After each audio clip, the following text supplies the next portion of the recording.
Haga jingle kai FIFA Women World Cup kaba hab haga Group E habreng ka Vietnam, Persia eka Netherlands. Haba pai sya ka jingle kai ka Netherlands kala job put hadu nyau lanot.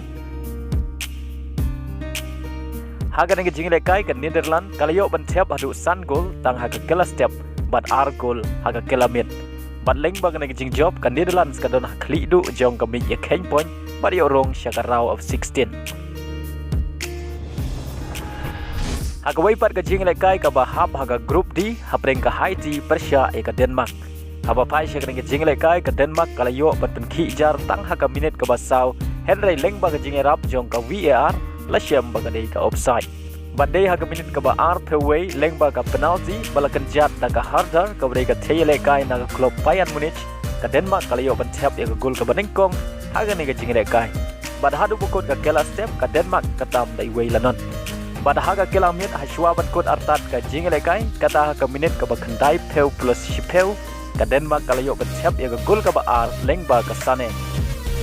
Pada hadu bukut ka jingle kai ka Denmark kala job ta aranot bat lengba ka jing job ka Denmark kalayo benrung syakarau of 16. Haga wipat ka jingle kai na ka Group D habreng ka China, Persia ka England.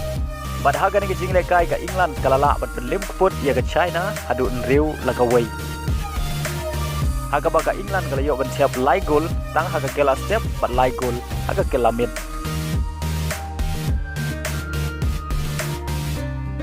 Bat leng baga ni jing syarem ka China ka ha balai phaying tang haga group stage.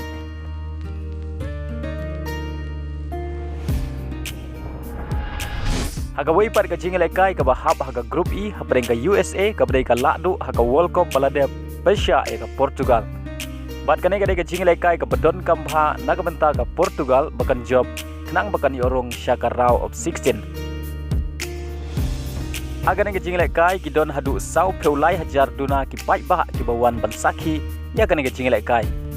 Papai syaka ne ka jingle kai ka long ka jingle kai ka ba itanat bha haga ba baro artli iken hon klem ailat pan yo tip gol nadu wasdang ka jingle kai hadu bukot ka kela step.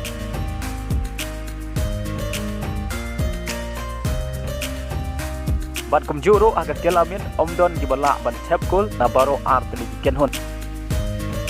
Bat leng bang ne ka jingle kai ki chele kai jong ka Portugal rengkat bat ki umat kilha ban lek phaying tang haga group stage haga baga Portugal kaduna tang 10 point ya ke USA kabayo rong syaka round of 16.